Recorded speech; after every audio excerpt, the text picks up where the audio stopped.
Assalamualaikum warahmatullahi wabarakatuh. Kami dari kelompok 6 akan mempresentasikan tentang analisis studi kasus Creative and Analytic Thinking yang beranggotakan yang pertama Berliana Dewi NPM 98, yang selanjutnya Emiliano Dianti NPM 104, yang selanjutnya Intan Hairunisa NPM 122, yang selanjutnya Nanda Tama Ilmi NPM 129, dan terakhir Alvina Meliana NPM 120.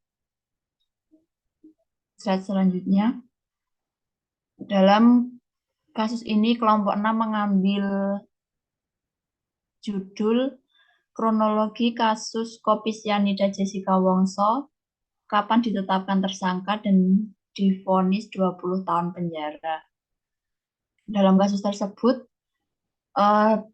pada paragraf pertama yang menyatakan bahwa kopi sianida berawal dari pertemuan Jessica Wongso dan Jessica datang terlebih dahulu untuk memesan tempat yang ditawarkan oleh Cindy ke meja 54. Selanjutnya, dalam paragraf tersebut mengandung penalaran deduktif, yaitu penalaran yang ditarik kesimpulan dari pernyataan umum ke khusus. Kalimat khusus yang tertera dalam paragraf tersebut yaitu kalimat umum kasus kopi sianida berawal dari pertemuan Jessica Wongso, Mirna, dan Hanibun Juwita di Cafe Oliver Grand Indonesia. Untuk kalimat khususnya, Jessica datang lebih dahulu dan memesan tempat dilayani resepsionis Cindy yang menawarkan meja nomor 54. Dalam paragraf tersebut juga mengandung konjungsi karena terdapat kata sambung dan. Ya, selanjutnya dijelaskan rekan saya. Baik, yang selanjutnya dari gambar tersebut itu terdapat pernyataan menunjukkan bahwa ada hubungan kausalitas, yaitu hubungan sebab akibat. Untuk hubungan sebab sendiri, Mirna meminum es kopi Vietnam dan mengatakan rasanya tidak enak sambil mengibaskan tangan di depan mulutnya. Untuk akibatnya sendiri, tubuh Mirna kejang, dia tidak sadarkan diri dan mengeluarkan buih dari mulut dan nyawa Mirna tidak terselamatkan. Selanjutnya, untuk prarekonstruksi dan penetapan ini terdapat penalaran deduktif, di mana penalaran ini untuk menarik kesimpulan dan pernyataan umum ke khusus. Untuk kalimat umum ini, penyelidik menggunakan gelar perkara menetapkan Jessica sebagai tersangka pembunuhan dan menangkapnya di sebuah hotel Jakarta Utara. Untuk kalimat khusus ini, Puslap 4 Mabes Polri mengumumkan adanya sianida di dalam kopi dan lambung Mirna. Kemudian slide selanjutnya akan dibacakan oleh rekan saya.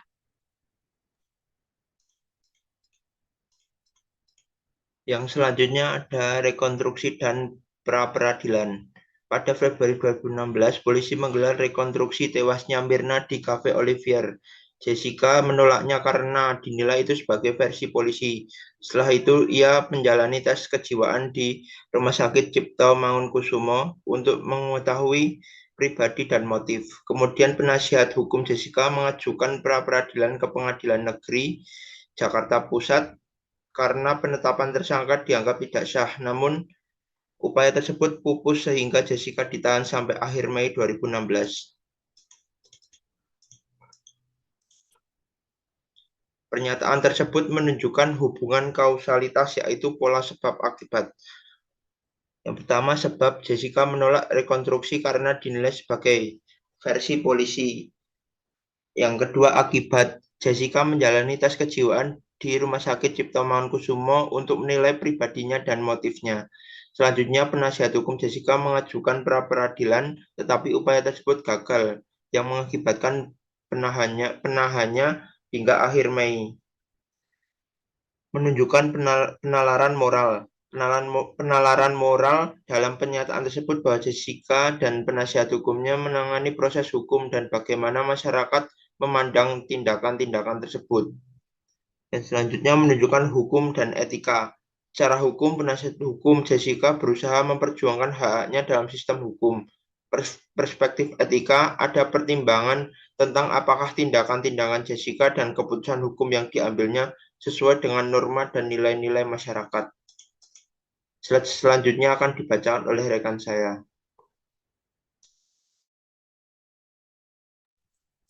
Yang selanjutnya adalah pegawai Cafe Olivier dan ahli dari jaksa. Berdasarkan keterangan saksi dan ahli analisisnya, fakta deduktif yang pertama adalah tidak ada satupun saksi yang melihat Jessica memasukkan zat berbahaya ke dalam gelas kopi es Vietnam Mirna. Beberapa pegawai hanya mencatat bahwa warna es kopi berubah menjadi kuning. Yang kedua adalah ahli forensik. Dr. Slamet Purnomo menyatakan Mirna meninggal karena racun cyanida. Ahli digital forensik membuka rekaman CCTV Jessica di kafe. Yang ketiga, hukum pidana. Edward Omar Sarif menjelaskan pasal 340 KUHP tentang pembunuhan berencana.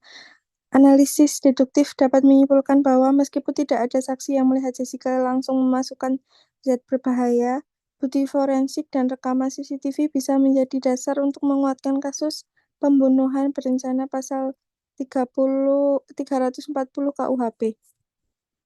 Yang selanjutnya, ahli dari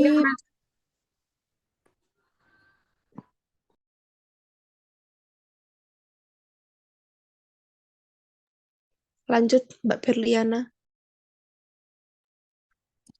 Ahli dari penasihat hukum Jessica. Penasihat hukum Jessica menghadirkan beberapa ahli dalam persidangan seperti ahli psikologi UI Dewi Taviana Walida menggunakan bahwa sifat amorous narsis Jessica bukan faktor mendorong pembunuhan. Yang kedua, ahli teknologi informasi dan digital forensik Universitas Mataram, Rismond Hasiholan Sianipar menduga rekaman kamera pengawas yang menampilkan Jessica menggaruk tangan telah melalui proses rekayasa mencerahkan piksel video. Yang ketiga adalah ahli patologi forensik Australia Beng Peng Ong, patologi forensik Jaya Surya Atmaja, dan toksikologi Budiawan mengatakan hal yang sama, bahwa kematian Mirna hanya bisa diketahui dengan otopsi. Mereka meragukan kematian disebabkan cyanida. Untuk yang selanjutnya akan disampaikan oleh teman saya. Dengan begitu, argumen tersebut menyatakan bahwa yang pertama, adanya sifat amorous narsisis adalah kategori kepribadian narsisistik, di mana mereka seringkali menggunakan kebohongan yang rumit untuk beralih dari pembicaraan yang satu ke yang lainnya yang terletak pada diri Jessica. Yang kedua, rekaman kamera pengawas yang menampilkan Jessica menggaruk tangan telah melalui proses rekayasa mencerahkan piksel video.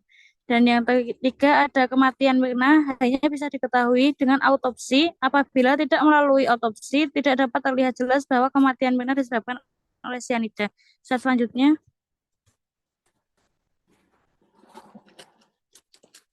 keterangan Jessica. Pada 28 September 2016, Jessica mengaku tidak pernah menyentuh dan menuangkan apapun ke dalam kopi Mirna. Ia menjelaskan alasan enggan mencicipi kopi tersebut karena Mirna telah mengatakan rasa kopi itu tidak enak. Selanjutnya, dalam kesaksiannya, Jessica termasuk dalam kategori sebab akibat, yaitu penyebabnya karena ada tambahan yang terdapat pada kesaksian Jessica sendiri mengakui bahwa tidak menyentuh dan menuangkan apapun ke dalam kopi Mirna. Dan beliau menjelaskan bahwa alasannya enggan mencicipi kopi tersebut karena Mirna telah mengatakan bahwa rasa kopi yang diminum Mirna tidak enak. Maka dari itu, akibat yang terdapat pada argumen pendukung dari para ahli di atas mengakibatkan adanya kejanggalan bahwa Jessica bukan faktor dalam pembunuhan yang disebabkan oleh cyanida yang berada pada kopi yang diminum oleh Mirna. Selanjutnya, selanjutnya, tuntutan jaksa pada 5 Oktober 2016, jaksa memberikan tuntutan hukuman 20 tahun penjara kepada Jessica karena tewasnya Mirna memberikan kesedihan yang mendalam. Jaksa juga menyatakan Jessica melakukan aksi pembunuhan keji dan sadis dengan racun. Dalam kasus ini, tuntutan jaksa ini menunjukkan penalaran hukum karena penalaran hukum dalam pernyataan tersebut bahwa Jessica menerima hukumannya dan menjalankan dan diberikan hukuman 20 tahun. Hakim telah mempertimbangkan berbagai alat bukti yang ada, termasuk alat bukti yang sudah dipertanyakan. Saya kembalikan ke moderator.